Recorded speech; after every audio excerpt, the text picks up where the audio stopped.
Good. All right, let's freaking get to it. I was saying as soon as you walked in, dude, the U.S. Open hat. We appreciate that here. I played college tennis. You did? Yeah. See, I think someone told me that. Yeah. I think, and I figured you would appreciate that. Yes, dude, I appreciate the hat. Very on brand. So you wear glasses, which I didn't know till I saw you at the gym with your glasses on this morning, dude. It's hilarious that we now go to the same gym. We found that out the other day. Yeah. I do. Not many people know this, but I have horrific eyesight. Like, What? there's actually I have a lot of just eye problems in general. I'm sorry to hear that, bro. What number on the contacts are you? It is minus 10 and a half. I mean, dude. Oh my gosh, bro. I'm minus 3.5. Yeah. So have you thought about getting LASIK, or would it not work for you? I mean, that's what, like, I've gone to the doctor and they were just like, hey, I kind of asked them, like, am I a candidate for LASIK? And they're like, well, you know, to get LASIK, we need to see an extended period of time where your things eyes don't stop get getting worse. Right. And every time they're just like, nah, these are getting Damn, worse. bro. I'm sorry to hear that. Yeah, dude. I mean, look, I had glasses and I had to start getting glasses in like third grade. So it's been a lifelong. There's a lot going on back then. Do you have really good hearing though? Oh no, actually, offset no. it? No? I wish I did. What about smelling? How are the other senses? Basically? I feel like my other senses, I can get by. I'm worried what things are going to be like in like 30 years. Bro, I think once you get the LASIK though, you'll be good. Once your eyes stop getting worse. Apparently they say like around 40. That's I would like assume usually the time frame. If they're still getting worse past 40, then Shit, bro. I'm sorry to hear that, bro. I've got problems. Well, you're a nice guy and you got a lot of good things going for you, so whatever. You'll take it. The universe stays balanced. You know, it's gonna get you back at some point. Definitely, dude. All right, man. So let's start from the beginning. You grew up in Ohio, is Columbus, that correct? Ohio. Yeah, if anybody knows or have heard of that place. Big OSU fan, Ohio State I went to football? Ohio State. Yeah. Oh, you went to Ohio State. Yeah, graduated from there. Yeah. Wow, graduated. Yeah, That's unlike some comedians, but that's right? nice. Yeah, I know, right? Well, you said you played tennis. I played. Yes. Tried to play college golf for a year.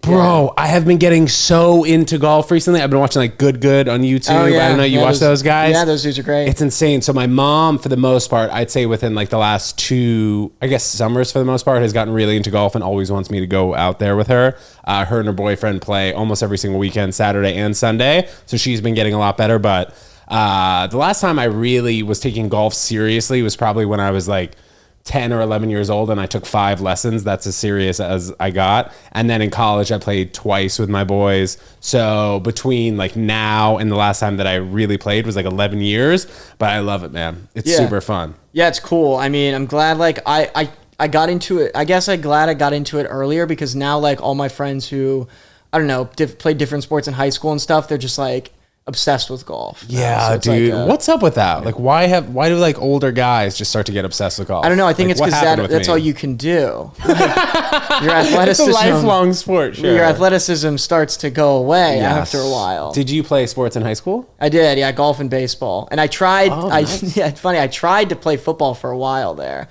And I'm like, clearly, you could just by looking at me, you're like, I can't believe you're what were you, like a piece. strong safety though? Dude, so it's fun. Yeah, I know. I played wide receiver and I was a kicker too, which is All right. what you would expect. But for you to go to OSU from Columbus, that means you must have had like really good grades, right? Or also been like the athlete too. You were the full package probably. I guess. I mean, my first year of golf, when I was playing golf, it was actually at Youngstown State, which is a much smaller school in Ohio. And they beat Michigan, didn't they? No, in football. No, that was Appalachian State. Oh, dude, like a while ago. No, but so I did that. I was like a walk on. I didn't make the team after my freshman year, and I was like, I'm not gonna like go through this again, and maybe try out. Like I was, it just wasn't gonna work. So I was like, let's go to OSU, which was probably I was destined to go there anyway. Why is that? Growing up in Columbus, my dad worked for the football team too for like almost 20 years. No way. Yeah. What did he do? He wasn't it wasn't coaching. It was more on like the administrative side of things. Oh, dope. So he was like helping these guys get through schools, like meeting with recruits, like I guess maybe just like, making sure these guys graduate. Yeah, basically. dude, I'm sure he played by the book, but I'm also sure that he probably saw some weird shit. I mean, there was at that position. I haven't actually asked him that. I should ask him. Be like, you and him got to have a podcast episode, dude. Yeah, maybe we should sit down. All you need is that one episode, dude. How did some of these guys graduate, like Maurice Claret type? Was he around during that time? Oh yeah. So my dad, they used to call Maurice. So at the time it was, I guess it was, me and my brother. My sister wasn't born yet, but they used to call Maurice Claret my dad's third son because that's how much time he had to spend with them. For those of everybody listening and watching who don't know, can you kind of describe Maurice Claret's career and what year I guess he was there? That was like early 2000s. So that was like 2002 when we won the national championship, like around that time. And I think my dad was pretty new there actually, but it was just funny. I guess, I don't know. It's funny looking back on now because I've like met like Maurice now as a, an adult. But anyway, basically he was like this super talented running back and then just ended up getting into a lot of trouble. Now, what happened though initially? He took money from an outside source and wasn't allowed to play college football. Was that like the start of it? I think so. I need to look back on the story and see when it all started because things actually, a lot of it escalated after college. Like couple arrests. Yes, a couple guns in the car at some point. So I think he was supposed to enter the NFL draft and he didn't get drafted and then couldn't play at Ohio State. So he kind of just had a big gap year. Yeah. I believe that is what happened. But him and my dad remained close, I guess, for a while. And so your dad still boys with him? Yeah, like it's funny. He'll like run into like old players at like the airport and stuff, and they'll just be like, like Darren, what's up, dude? Like this is. What kind of stuff do the Ohio State football players do after college, though? Granted, a handful of them will play in the NFL for 3 to 5 years, but what's the kind of like life trajectory after that? What do they? I mean, I think a lot of them. I'll have to ask. A lot of them will get into coaching and stuff. A lot of them are like some of them are like high school athletic directors now. Some are on the coaching staff at OSU or like, they'll coach high school teams, stuff like that. So, that's I feel like what a lot of these guys are doing, small businesses, Right. So. Like in the town of Columbus where like they'll get a lot of support. Yeah, a lot of them stay in Columbus, I feel like. So what year did you transfer to OSU? That was, I graduated in 2019. So that was, I transferred in the middle of my sophomore year. So it would have been 2017. And was that the plan all along to transfer out of Youngstown State? If I didn't make the golf team, which I didn't, then probably, yeah. Because I don't know if you guys if you've ever heard of Youngstown, been in Youngstown. It's not a nice place. It's not a fun. I wouldn't suggest visiting. So there's a comedian, Dominic Leonelli. I'm not sure if you've heard of him. I have met Dominic. Okay, so he's from Youngstown. Yeah, we did. We talked about that. Lucky to make it out of there. Yeah, he was saying there were just like a few open mics here and there. Is that the kind of stuff you were doing, or when did you get into comedy? Oh no, I didn't get into comedy till like after that. I started stand up it was like late 2020. Okay.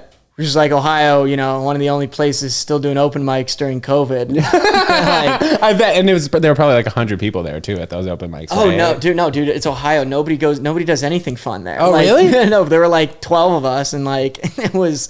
I mean, it was good for me. I guess it was good to like do stand up at such a low stakes level to start. So it was like and I wasn't good at all. Like so, it was like fine to just go there and say just a bunch of dumb shit, and just.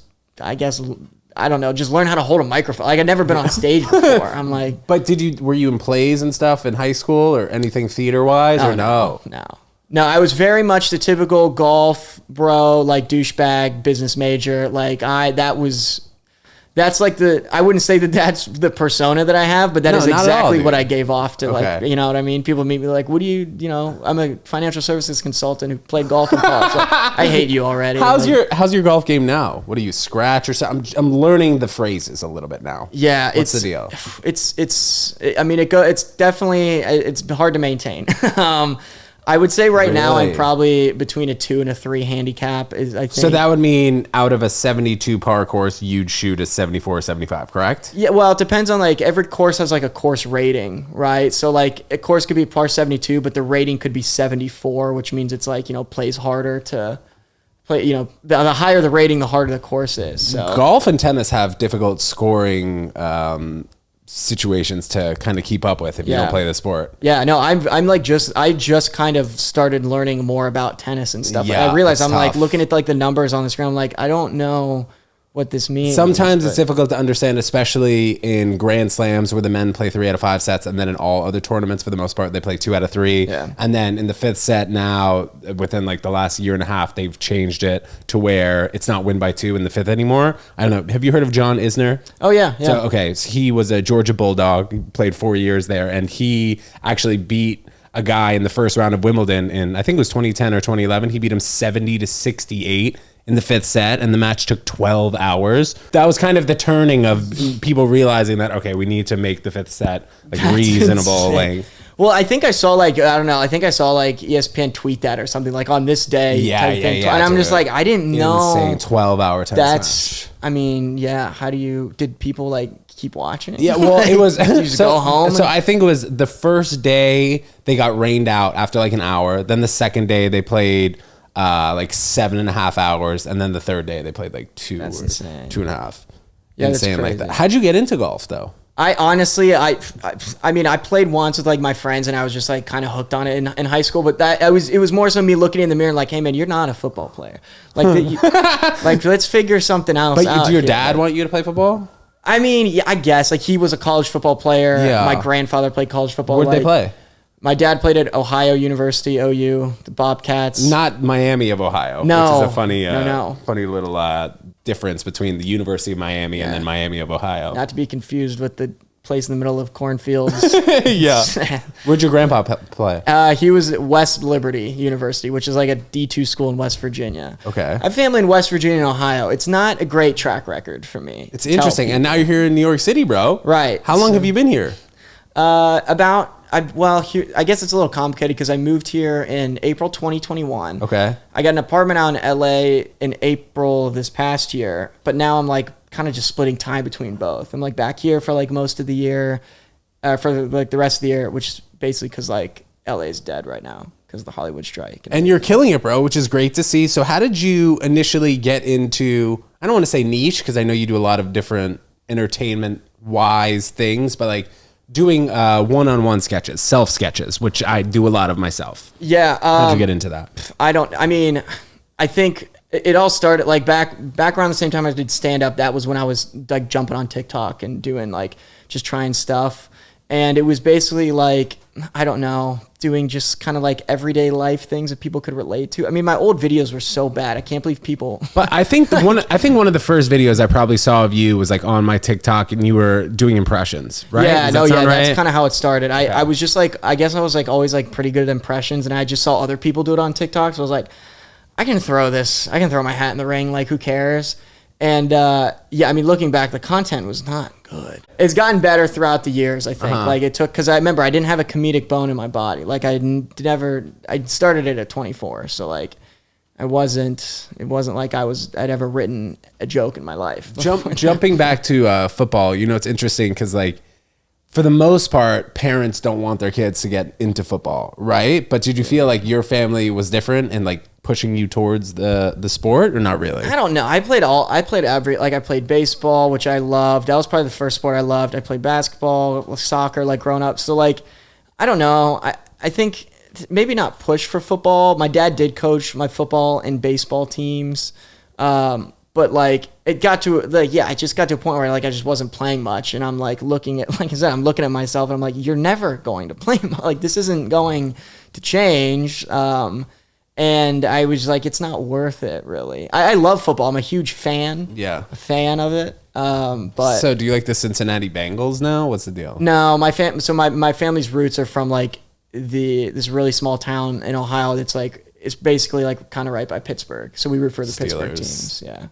Across the board too. I am a Pirates fan. It's yeah? Now. Yeah. Die hard. Nice, It's man. miserable. So how's New York been treating you? You like it? Love it? What's the deal? It's very different from where you're from. Yeah, no, correct? I love New York. I will tell, like, my relatives are like, I don't know how you could ever live there. I'm like, you guys have stayed in the same place for like 90 years. Yeah. Like, these people live in like, the rolling hills of West Virginia and small town Ohio. It's crazy. And you felt like you just needed to experience the big city? Yeah, I mean, I grew up in Columbus. My parents moved to Columbus, thank God. I mean, thank God. So I got to grow up in like a normal like suburb, I guess. But like, every time we go back home, I'm like, I can't believe that this is where my family is from. What high school did you go to in Ohio? Olentangy Liberty. Shout out the Patriots. Is that a Catholic school? No, it's a public school. Olantangelo? Olentangy.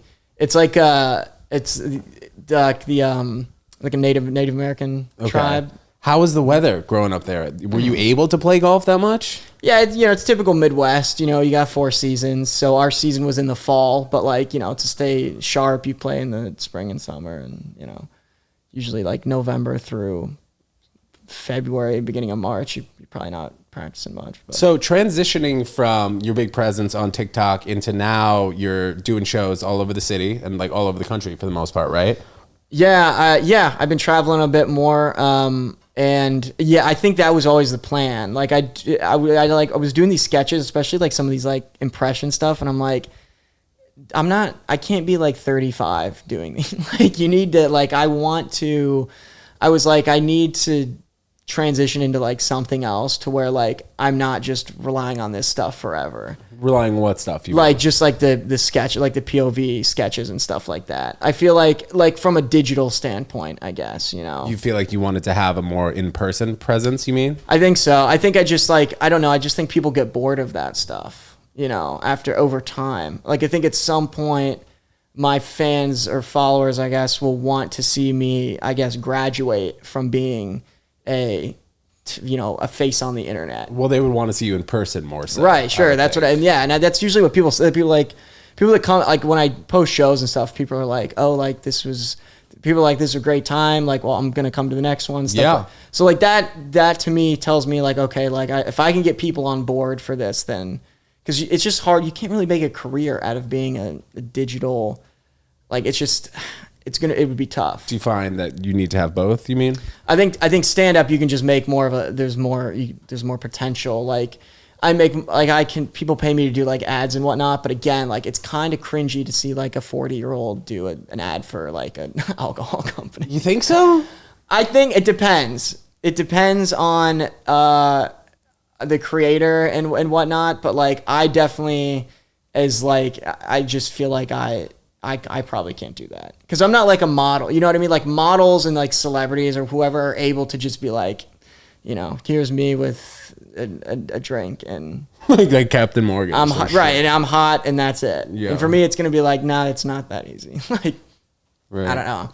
So that's kind of what I'm trying to avoid going forward is getting stuck. I guess is probably a better way to put it. Getting stuck in like the digital world, and then nobody will come to see you live. How long were you in LA for?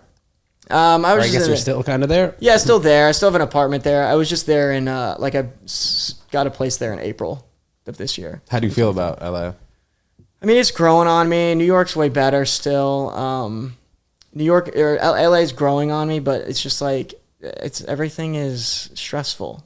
Like how do you mean? It's so spread out, bro. Thank you for saying that. That's right. It's too slow, dude. I talk all the time on this pod about how if I wanted to go and do 4 things in New York City right now, like leave the apartment and come back, it would take an hour and a half. If I wanted to go do 4 things in LA, it'd take probably 4 hours. That's your day. Like that's your day. CVS, the weed store, grocery store, get a buzz cut. Forget about it. That might take the whole weekend. Forget about it. No. Genuinely, it's like you can't even like go, like if you go to like a bar or whatever, like that's where you're staying the rest of the night. Yes. You can't just say, hey, let's bounce to somewhere else. If you do, you're spending $70 on an Uber. And so definitely. It's just that part of it is annoying. But I will say, even though Hollywood is like super dead right now, everybody out there is in entertainment. I guess I saw you opening for Tim Dillon, right? Yeah, I opened for Tim, yeah. So how was that? How'd you guys meet? That was cool. Yeah, he honestly found me on Instagram. I just shit on like Instagram and stuff for like 10 minutes. It's like, no, like actually the biggest comedian that I'm friends with found me on Instagram. Yeah, it was cool. He just like hit me up, and then he's got a place out here too. So I went and like met him for the first time about a year ago now, and we just kind of hit it off, and he just started taking me on some of these road shows and whatnot. And you're meeting a lot of comedians in New York too, I see, right? Yeah, doing a lot of other stuff with comics here. Some of the sketches and whatnot too. Just kind of collaborating with different people is fun. So nice. Yeah. So how's the journey been? I guess from Ohio to now not being in your hometown anymore. Because, dude, I grew up in New York City. So for the most part, I'll go out to LA. I'll go to Miami. I'll be there for 4 nights. I'll do a few shows and I'll be like, all right, get me back to New York. Yeah. How do you feel about that? Yeah. I mean, I can't, like, I'm not moving back to Ohio. Like, So you're in New York? We got you now? I think you guys got me. Let's yeah. go. You guys. We're going to be gym bros forever. Yeah. You saw Ted Jones. For the rest of my life. We might have to edit that part out. They're going to come freaking trying to find you, dude. That's true. I'm blanking that out. But yes, we're gym bros. Gym bros, right? Yeah, I mean, there's that's how I feel though. Like what you just said is how I feel when I go home. I go home for like 4 days. You're like, get me and out of here. It's time to go. It's enough. Damn, that's an interesting feeling, man. Because it's just everywhere else that I go. Like I'm going to a destination wedding. I'm going to be there from Thursday to Sunday in Wyoming. We land in Colorado, and then it's a 4-hour drive. I'm like, oh my God. But I'm going with like a bunch of friends, like a fellow comedian friend. So I'll have a good time, and I'm treating it as like a vacation. But even still, man, I don't like leaving New York. I just feel like there's so much going on when I'm not here. Well, that's what I feel too. I was gonna say it's not even like I actually do really enjoy. That's all you, by the way. Visit. Yeah. Okay. Yeah, I really enjoy visiting home. You know, I do like. I love going back home to Ohio. Like I'll go back for the OSU Michigan game. Like, yes. There's a lot of great things I like about it. But right, like after like a few days, I'm like, wait a second, like I haven't Progressed, written anything. maybe. Right. Yeah. It's like I'm just back to square one. What kind of seats do you get when you go to those OSU games, especially versus Michigan? It depends. My dad doesn't work for them anymore, Oh, okay. so he still has like connections and stuff that you can get tickets and whatnot. But it used to be. I told him, I'm like, you need to work there again because we used to have, we used to sit with like the rest of the staff. The non-coaches who are on the staff, like. It's, Just do Nate on the field stuff. Hey, how you guys feeling? Yeah, no, I wasn't allowed to do that now. But it was But were you on the sidelines at any point? Because there's so many freaking people on the sidelines. I figure you might see you there. Yeah, no, not during the games, but like before the games, we kind of had those the like little pass. lanyard. Yeah, so like whatever they got, go up, get the buffet at the suite, like whatever, go hang out. You know what I mean? But You go to any Yankee games recently? not recently, but I have been to one. Yeah. What is the team? Cleveland Indians, obviously. Well, I would say I like the Pirates. But okay. The Ohio Okay, team, the fair Indians enough. are a lot of my friends are Guardians or Reds fans. Did you have to choose between golf and baseball at any point in your high school career where you were like, all right, I'm better at this sport, so I'm going to pursue it? It was tough because you had to play both in the summer, Yeah, right? To get to what I like mean. practice. And the swings are different, but I had other friends who played both sports. And yeah, I mean, looking back on it, I probably could have been better at one or the other if I had just picked it. Yeah. I literally had this conversation with a friend the other day. Like, I don't know what I'm going to tell like my future kids. Because looking back on it, I'm like, I don't like, maybe I could have been better to where like I could have played golf all 4 years. But then at the somewhere. same time, if your parents forced you to play a specific sport, you may not have loved it as much as you love it now. Like you know what I mean? If parents put too much pressure on their kid, they say that kids should be playing all different sports, but there is a certain age where you got to take a sport seriously. When did you? So it was for me. Tennis. It was between tennis and baseball as well. So I was 12 years old. I won MVP in this little league here in Manhattan, Peter Stuyvesant Little League. I was on the Indians actually. It's funny. We mentioned that. And I was going to tennis camp that day where I won the MVP trophy. And I chose tennis. I was just so sick of pitching, and then I knew if a kid hit a fly ball to right field, the ball was being dropped because the kid in right field cannot catch the ball. So it was like my competition in baseball, I don't think was ever at a high enough level to the point where I was like, oh man, this is super fun. Everybody behind me is really good. I was just like always a kid who was really good in baseball, not to flex, but it was just like the competition was not really there. And I was so sick of other people making mistakes where I was just like, all right, at least if I'm playing tennis, I know whose fault it was. Well, I was always curious, how do you even play baseball in New York City? Like, where do you guys, of course these kids are terrible. Yeah. There are a few fields in Manhattan. So Peter Stuyvesant Little League, for example, is like a big little league for like the downtown area type kids. They have leagues in Yorkville, but for the most part, like if we were to be playing travel baseball, we go up to Westchester, we go to New Rochelle, places in like Westchester, upstate-ish New York to play. But once I saw some of those kids playing, I was like, damn, these kids are big. These kids are throwing like 70 miles an hour at 12 or 13 years old, from like 45 feet away. right. So when I saw that competition, I was also just like, I wanted to play tennis more. And that was also something in tennis where the competition wasn't that great being in New York because the court time was expensive. And I play in Long Island City. I play in Reynolds Island. So being in New York and playing any other sport besides basketball, it seems like you don't really get like the full competition. Well, that's because that's because kids in New York come out of the womb smoking cigarettes. Yeah, dude, taking the subway, smoking cigs. I mean, they're doing coke drinking. At like 11. Dude, the amount of kids that I know that were sober by like 20 or 21 years old is hilarious. I was my buddy's like, I did coke at 11. 11. Like I was playing the Wii. 11? Like not even kid. Like I that's not an exaggeration. I've heard someone saying that. I'm honestly not surprised. Yeah, growing up in the city was just because there was a lot of independence in a good way where, we know how to get from Union Square to the Upper West Side like the back of our hand. That was great. But just a lot of independence in that we'd be sneaking out of our apartments, we'd be sneaking out of our houses, wherever. And our parents would never really find out just because, like, I'm sure where you lived, your parents were probably picking you up from the parties, right? All the time. Well, I wasn't going to parties. No? I wasn't like, not really. Dude, I was not. Yeah, like I wasn't like a fun like party guy. No keg stands at like the parties? Or absolutely not. With my Catholic parents, no way. No, but like, yeah, I don't know. I mean, I went to like some, but like I was never. That's the thing. It's just it's like a whole different scene. Yeah. I think we still like there were definitely like partiers in high school and just like growing up and stuff. But it's a whole different thing from like the Manhattan scene. Like one of my buddies was like. We'll go out now. He grew up in Manhattan. We'll go out now, and he'll be like, "Yeah, dude. One time in high school, we like rented out this club." I'm like, "What? That's out tight. A club what for like a 16th birthday or something?" Yeah, probably something like that. But I'm just like, dude, that's like what? Yeah. I couldn't believe that's what people are doing. That's kind of the stuff you'd see on like a Friday, Saturday night, maybe like a big bar mitzvah, big sweet 16 or something like that. Or maybe somebody had a house in Long Island. We'd all take the party bus out there. Did you guys have like a strong town relationship with the high school football team where everybody would go to the game on Friday or Saturday night? Yeah, it was pretty, yeah. That's cool. Like pep rallies. Oh yeah, we had that stuff. I've always fascinated about that. Like watching Not Another Teen Movie. I wanted to be the popular jock, Yeah, the quarterback. It's quite frightening how accurate some of those depictions are. Yeah. Like how did the quarterback end up doing when you were a senior, I guess, in high school? Did he play college football? I'm trying to think. Or any recruits like that played at a higher level? Yeah, we do. We do have one kid who's actually in the NFL right now. He's the first kid to make it to the NFL. What position does he play? Offensive line. Oh, okay. Yeah. He's a bigger guy. Yeah, he played at Michigan State. And we had another kid in one of my like kind of longtime friends actually. Like knew this kid from elementary school. Played at Indiana.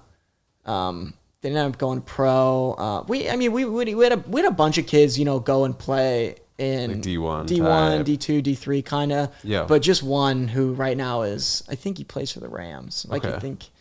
Yeah. Football is such a crazy sport, man. Yeah, I mean, it's just like it's. Did your dad ever tell you stories about like kids getting injured or kids just like messing up their career? Dude, I think back then that wasn't a thing. You just kind of you like wouldn't get injured. You weren't allowed to. They made fun. You know what I mean? Like yeah, dude. Like I watched the Florida Gators documentary on Netflix. Did you see that yet? Swamp Boys, right? Yeah. Or something like yeah, that. Did you watch it? I haven't watched it yet. You should watch it. But a lot of there was, I don't want to say backlash, but there was a lot of talk about how so many different storylines were left out about how like half of the players on Urban Meyer's team got arrested like within 10 years of the team. Aaron Hernandez wasn't mentioned.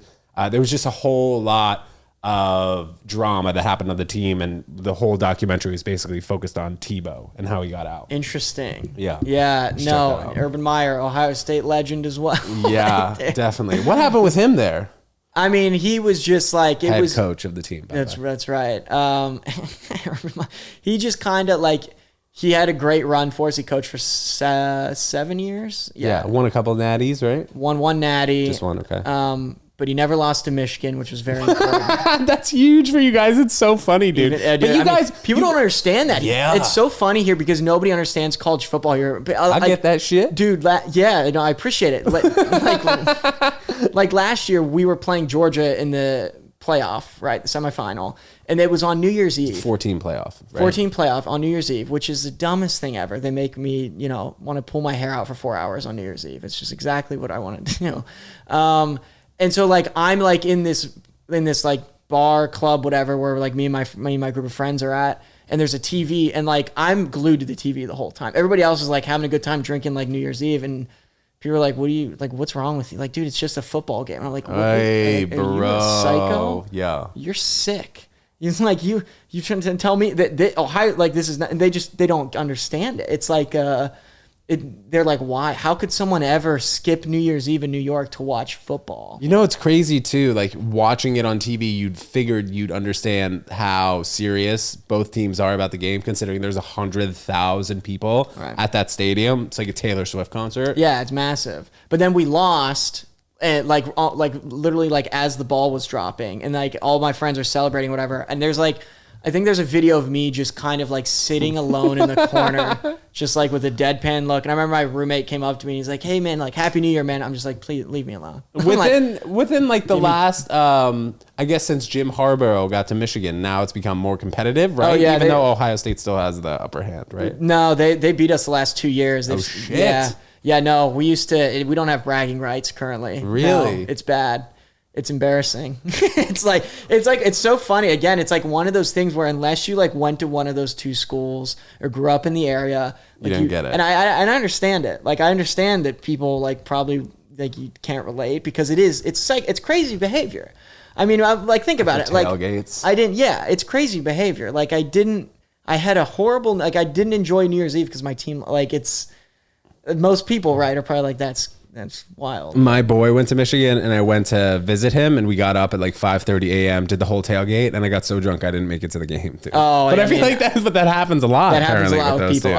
Oh yeah. No, that's what it is. Because went all the way to Michigan, didn't make the game. Yeah, that's tough. No, you got to see the inside of the stadium at least. Like, I know, dude. I feel bad about that. Yeah, hopefully in the future. Yeah, you got to go back. We're like, so how was the game? I'm like, Yep, we got no idea. But I had a good little time. No, it's fun. The college environment is fun. Do you see LeBron play ball at all in Ohio when you were there? Dude, I did. Cavaliers? I actually never saw LeBron because I just, I'm a big college basketball fan, but like Pittsburgh doesn't have a pro team. So I can't get behind Cleveland. I can't do it. I hate the Browns. Is there some animosity between Columbus and Cleveland? It's Pittsburgh and Cleveland. And I guess technically, yes, I grew up in Columbus, but my family being from the Pittsburgh area, we can't stand Cleveland. How close is Columbus and Pittsburgh though? About 3 hours or so. So why do you like the Pittsburgh? Because that's where my family is from. Like that's where our roots are. My parents moved to Columbus, so I grew up in Columbus. But I went to Ohio State. But I have no connection to Cincinnati or Cleveland.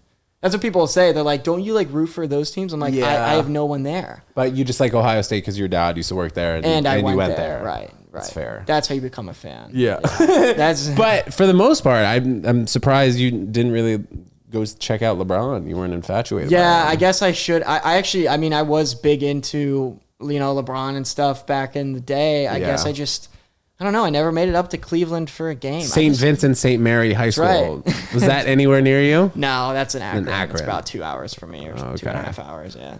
But you're in New York for good, man. So I think so. New York or LA, whatever pays me the most money to stay. To be honest. I like that, dude.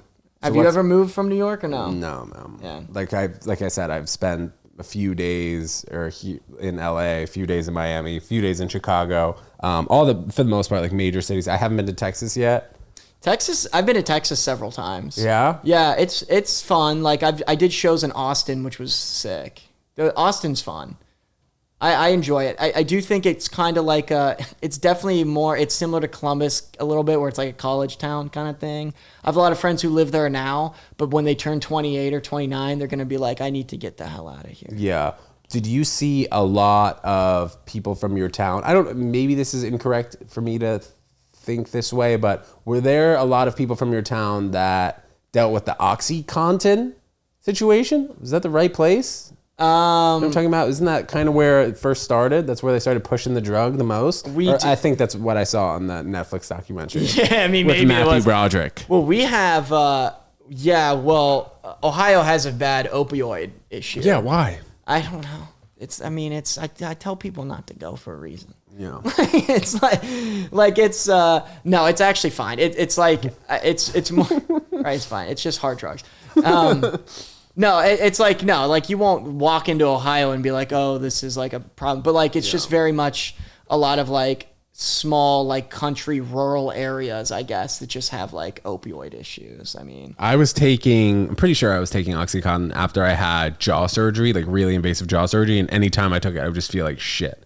I would just throw up immediately. And then one time I was kind of dreaming and had a dream that I was like underwater, couldn't breathe. I woke up and I was like, ah! And that was the last time I took it. Yeah, I think I've taken happy some I didn't stuff. get addicted to it. I've definitely had, because I broke my collarbone and I had to take some stuff from that. But, doing what?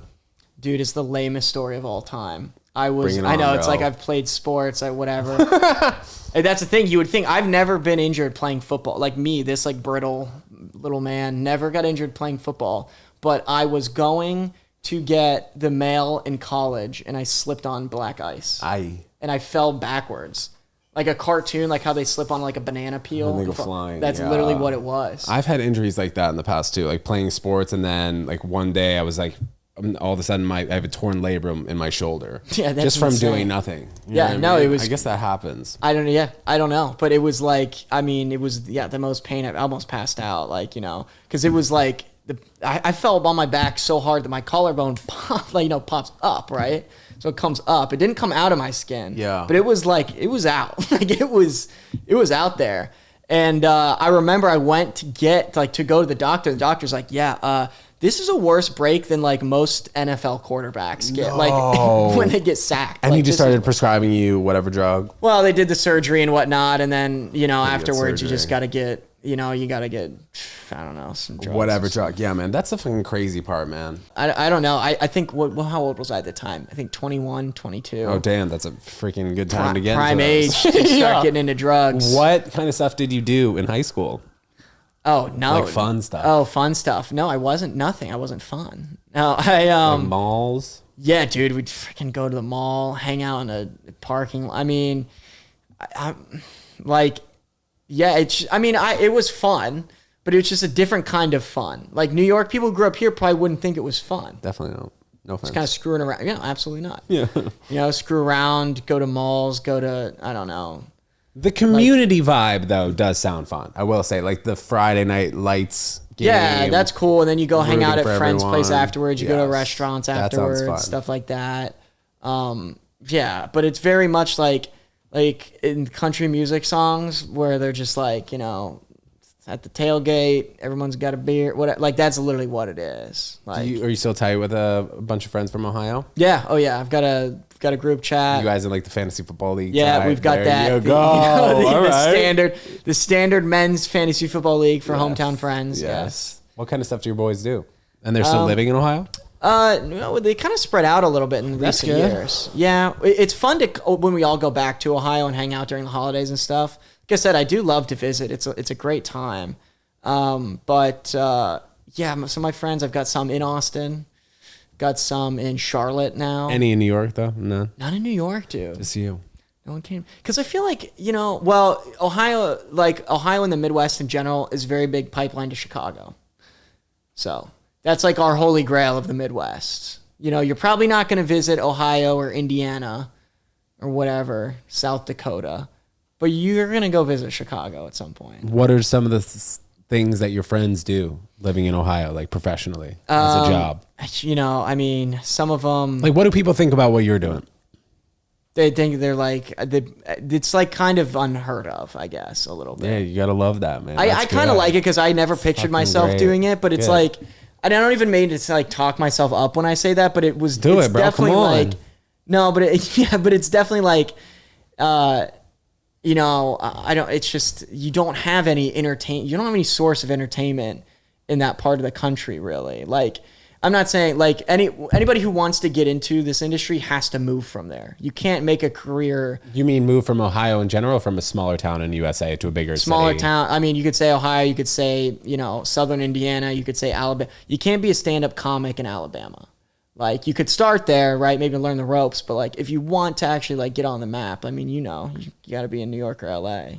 Chicago's got a good scene. Austin has a good scene now. So I think outside of those 4 cities, it's just going to be an uphill battle.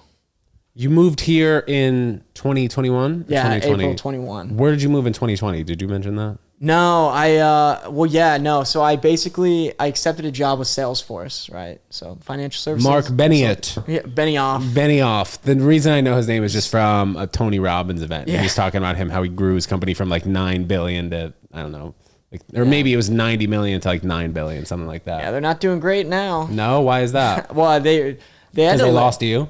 Yeah, that's why exactly. They lost me. They lost 100 bill. 24 years old, they lost me, and that was when things started to go bad for Salesforce. But what happened? Well, they laid off I think 10 to 15% of their. That's what everyone's doing right now. So everybody in tech was doing. Yeah. But it was funny because I guess maybe funny is not the right. I thought it was funny because I didn't like working there basically, so I don't care if the company fails. That's funny to me. Mm-hmm. They laid off 15% of their workforce, which is how many people? Dude, I want to say 1,500 people type. No, dude, because they've got about 40,000 who work there. So I think they laid off somewhere. I don't know. I want to say it's between 7 and 10,000 people. Oh! So it might have been a little more, right? It was quite a bit. I mean, it was probably at least probably about 5 to 10,000 people somewhere in there. So it was a lot, and because I think they have about 40 to 50,000 total, right? So, but they did that, and then a week later, and this might have already been news that had already been broke, people had known, but an article came out, or I saw that they paid Matthew McConaughey $10 million to be in a Super Bowl ad. So they're I'm just picturing how that meeting went down. They're I don't know how we're gonna pay these people. I mean, if I'm McConaughey, I'm I don't care. Yeah. Stupid tech company. Yeah, they're gonna give me $10 million to be in a 30-second ad. Yeah, and they're worth billions. They're worth billions. Whatever. So where were you 2020? Were you in Ohio? So no, it was actually it was interesting. So Salesforce had opened up a new office in Dallas, Texas, and I was supposed to move there. And they gave me the option between Chicago and Dallas. I'm I've been to Chicago a bunch. I'll try Dallas out. Good weather. And was it fully in office? That it was supposed to be. Now this was January 2020. So because I graduated in December 2019, so it was right before COVID. But before I went to Dallas, I'd do a post grad kind of training program, whatever you want, some bullshit thing that these companies do. And it was in Indianapolis, which is weirdly enough one of Salesforce's biggest hubs. It's their second biggest office outside of San Francisco. They have a pretty big one here in New York, right? They do. So it might be New York, San Fran, and Bryant Park. Maybe I've seen yeah, it is. But Indy, whatever. They got this massive tower, and so I was there. I was there from January to June, actually. So for about 5 months, I was there, just doing this with this post grad cohort, just kind of doing a bunch of different stuff, whatever. And, COVID happened kind of in the middle of that. So our program went from in-person to virtual. A lot of kids went back home. Is that what you did? No, I kind of stayed at Indy. I still had an apartment there. I was I'd already been home. Columbus, I was paying for an apartment. You know what I mean? So I was there's no reason to keep paying. You mean in Indiana you were paying for the apartment? Okay. Right. So I was I mean, if I'm going to pay, I may as well be here. I don't know, stay in a new city for a little bit. Yeah. I mean, I went back home several times, see friends, family, whatnot, but they're very close to each other, so it didn't really matter that much to me. But yeah, then the Dallas thing never happened because COVID just kept going and going and going. And that was just, I guess, the whole blessing in disguise because then I started, after the Indy thing was over, I went back home, lived at home again because there wasn't anywhere for me to move. And I just started posting the TikToks. Yeah, I was going to ask, was there a certain video that you posted where you were oh, I can get behind this thing? Yeah, it was, early on I did the impressions and I wasn't getting any luck for over a month. I almost gave up. I was this is stupid. Oh shit. And then I posted, I did a Ben Shapiro impression of Ben Shapiro reading mean tweets like they do on Jimmy Kimmel. Yes. And that was my first viral video. Yeah. And I don't know. It just went from there. Yeah. Are you Jewish? No, I'm Italian. Oh, okay. half Italian. Well, Italian, Jewish. People always say that. Italian. Yeah, people always say Jewish. like Jewish or Italian, whatever. Yeah, kind of the same thing. We're the same. But you were in Ohio at that point, and your videos were doing well enough to where you were like, all right, let's pursue this and move to LA. It was New York. Because, yeah, it was 2021, New York, right? Damn, dude, you've been bouncing around the past 4 years, huh? Yeah, Seems I mean, like it. a little bit. But I've only technically been in LA since April of this year. So, like, I wasn't there for that long. But yeah, like, I was, after a little bit of time, I did, it was funny that, do you know Ethan Klein? The H3 podcast. Yeah. They had me do a Ben Shapiro bit for them. Oh, like I dope. called in doing the voice or whatever because he thought the video was hilarious. That's dope. And that was like when I was like, a lot of people kind of got me on the map a little bit. Yeah, maybe I saw that. You might be way back when you might have. Let's go. And that's when I was kind of like, okay, like maybe there's an angle, like maybe you can actually, do this. Once that video started popping off, did you think about other avenues in comedy though? Like you were saying, you wanted to move forth your in-person presence, but was that in your mind when you were making those videos or no? I mean, I was kind of just trying to do whatever was working at the time. Like I said, I didn't know much about comedy. So that was when I was very new to stand-up. I was first trying stand-up. I did improv classes at UCB. Yes, dude, we got the Herald sign right there on the refrigerator. There it is. Still living, yes. But I was like, dude, I gotta catch up. Like most of my competition, these people are theater kid. Like I gotta catch up. I gotta whatever. So I kind of just like try to do it all at once while I was working from home and definitely not working hard. And was like tried to pursue it a little bit more because I don't know if I was thinking as much about the future at that time, but I knew that again, if I wanted to do something in entertainment, I couldn't just kind of stay in my parents' house. How have you felt the transition from doing online videos, doing very well, into stand-up now where you're able to sell a bunch of tickets? Do you feel like pressure on your stand-up side to please all the people that love your online videos? How does that look? Because that's kind of different within like the last 5 years in comedy, Yeah, a little bit, yeah. And you definitely you do have, because a lot of people I think are kind of maybe in my position where you started online and whatever, and people maybe have this perception of you, this opinion of you. They like you for a certain bit or whatever. Yeah, like people screaming out to you, do the Ben Shapiro bit. Yeah, and I mean, I haven't done stuff like that in a long time for that reason, because I just I need to get away from some of that. Yeah. But the thing is once you like build a following, it's like everything you do has to deliver. So like it is not a good look for me to promote a show, do the show and perform poorly, because people are like, oh, that sucks. I'll just watch his videos. Like he's funnier. Like you want to be funny all the time, right? That's kind of the goal. You can't. You don't make a living off of views on Instagram. You make a living off of ticket sales and stuff. So that when I started to realize that, that's when I was kind of like, all right, well, if you need to. When did you realize that?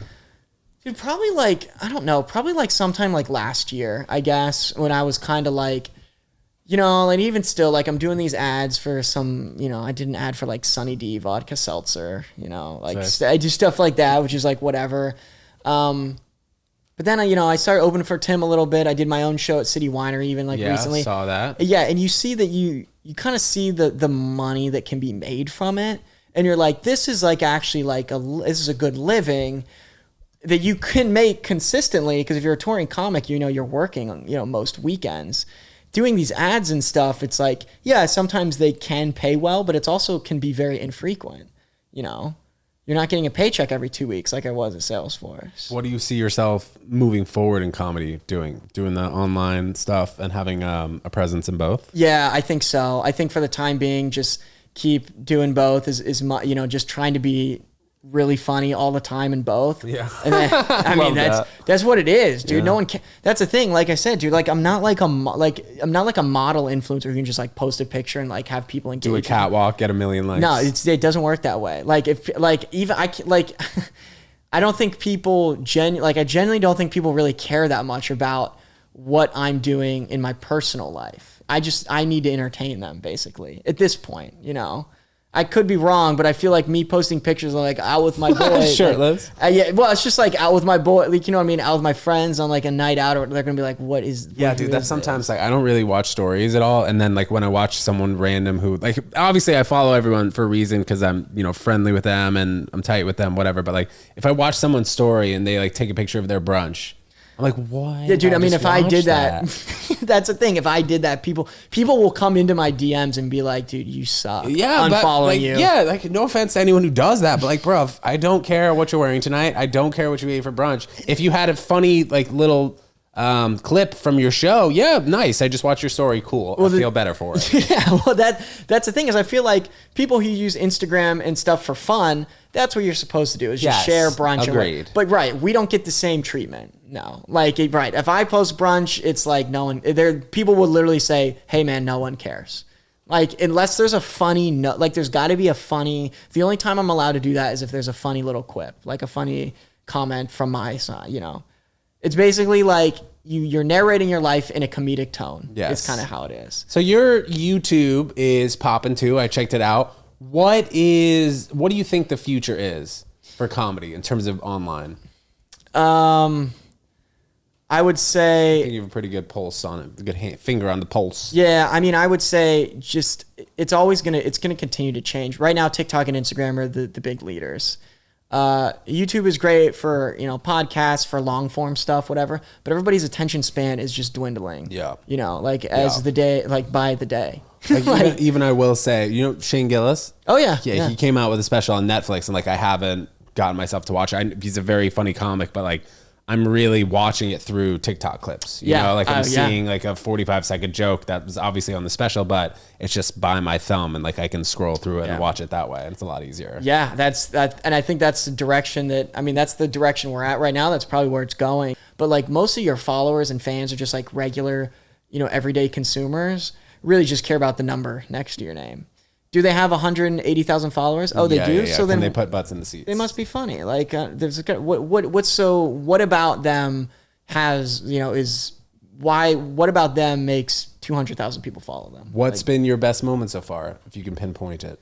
Stand-up wise? Yeah. Stand-up wise. So I did open for Tim at the Chicago Theater in June, which was crazy. Yeah, that was... yeah, no. It's so funny because my parents came, my brother came, and my brother had never seen me do stand-up. He'd never been to a comedy show. Dude, that's and the sick. first one he saw was Chicago Theater, and I told him after, I'm like, you're not allowed to come to another. Yeah, like, literally. This is it. So I was like, you dope. can't come back now. This is... When I do the hometown show at the Funny Bone, you won't be invited. Yeah, it's funny because like also being in New York, man, we see that kind of shit all the time. We'll see a sold-out crowd on a Wednesday night, and then the very next night, it's not sold out. Oh yeah, dude. I took some punches last week at some spots in the city. Yeah, that's good for you though. That's the thing. That's what you need. Gotta take some gut punches. You got to bomb in front of like the tourists from foreign countries who 100%. Are like staring at you. What is he saying? I don't get this. Well, so you're at 30 minutes right now, right? We spoke about this briefly at the show at the Moxie Hotel. By the way, have we not mentioned this? Nate did the Ted Jones comedy show at the Moxie Chelsea Hotel. Thank you so much for doing it, bro. Hope you had a good time.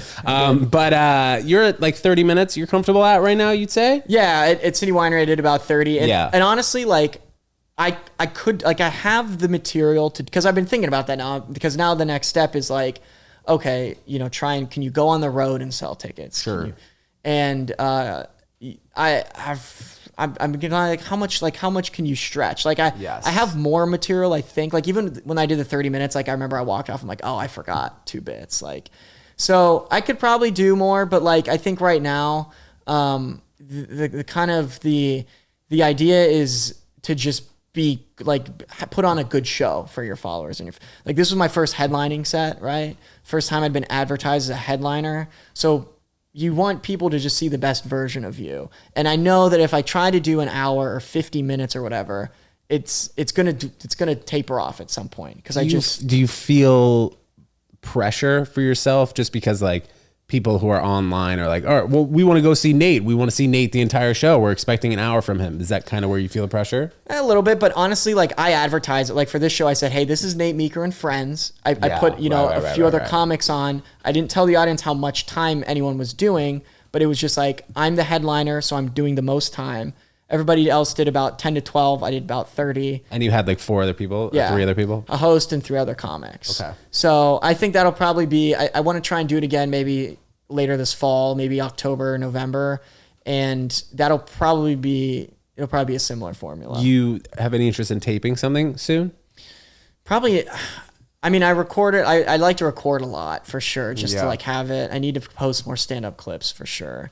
But I don't think I need to tape a special right now. Like, it's just, I've only been doing it. I haven't even remember, like, I didn't start till like, this was probably November, December 2020. So I haven't even been doing this 3 years.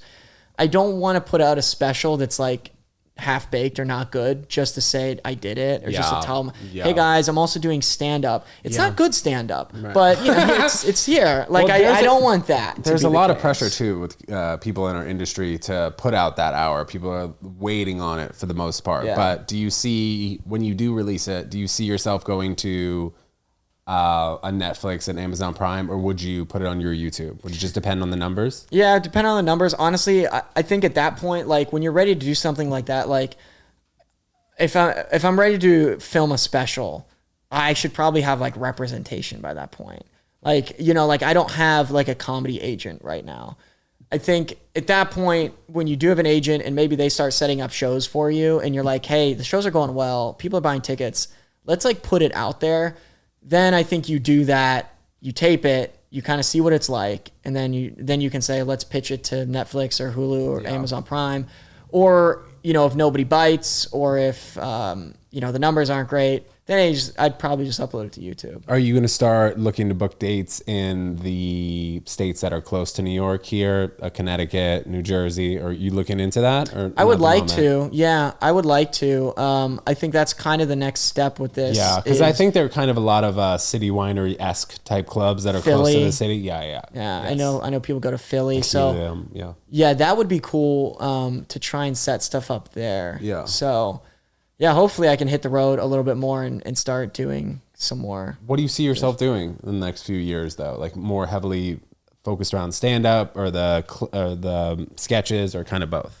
I mean, I definitely think you just got to keep doing both until one, you know, like I said, you know, one clicks and and then it'll bring everyone to your stand-up, or everyone loves your stand-up, Right. bring you to the thing. We got to wear a bunch of hats. That's kind US of Open. Yeah, Yes. right. Yes, this is what people love. Yeah, dude. Hey, I have money, guys. I already have money. There you Don't go, spend dude. it on me. Yeah, Nate told me how much the hat was. I didn't believe it. Can you guys also believe? Did you go?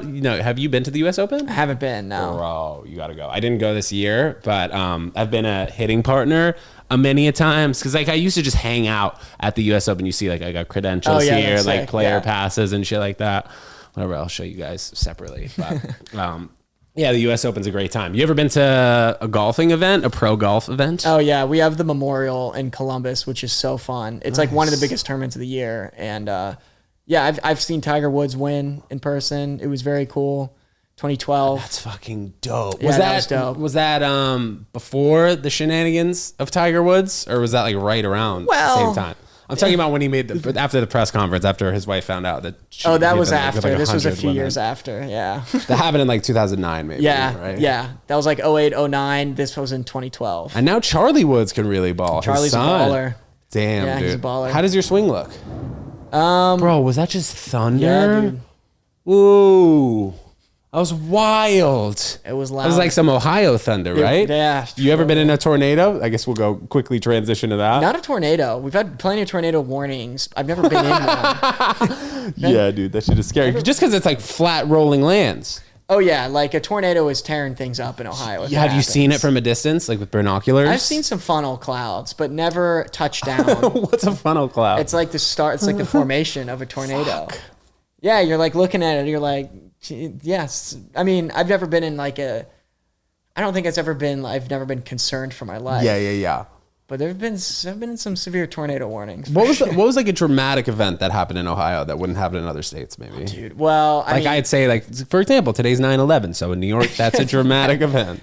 Some would think. Yes. Some would categorize that. I mean, growing up, not a lot, but I remember last year that or I guess maybe it was earlier this year, the train got derailed in Ohio.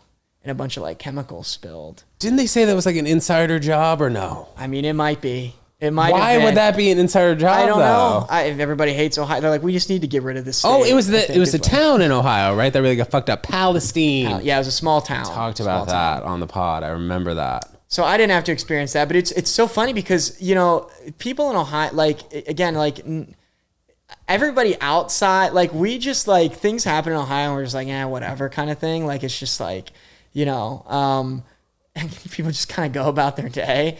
It was so funny because nobody in Ohio even cared. Everybody else in the country cared about what was happening. They're like, is Ohio okay? And we're just like, a train crash. Who cares? Right. They're like, no, like, you guys are in trouble. We're like, well, figure it out. Get off our backs. Like, did you ever watch Last Chance U? Do you know what I'm talking about? Yeah, I have watched that. That was a random segue, but that was like a small town. It was not in Ohio, I guess. It was in Kansas, Independence, Kansas. I guess kind of. There are probably some similarities. Small town. But I remember, like, I texted my parents. I'm like, hey, like, have you guys like heard news about the train derailment? They're like, what train? Like, what are you talking about? This was like 2 weeks after, and they're like, oh, that thing? Yeah, I don't know. And then we also have not heard anything about it. Just being like in the realm of news, I haven't heard anything about it since it happened. Right, it's done. Yeah, it's just like, that's why there's maybe more to that story. Yeah, I don't know, but nothing like super interesting happens. Obviously, I don't know. LeBron wins the final. Like, that's how you know not a whole lot is going on when you're like, yeah, LeBron won the finals.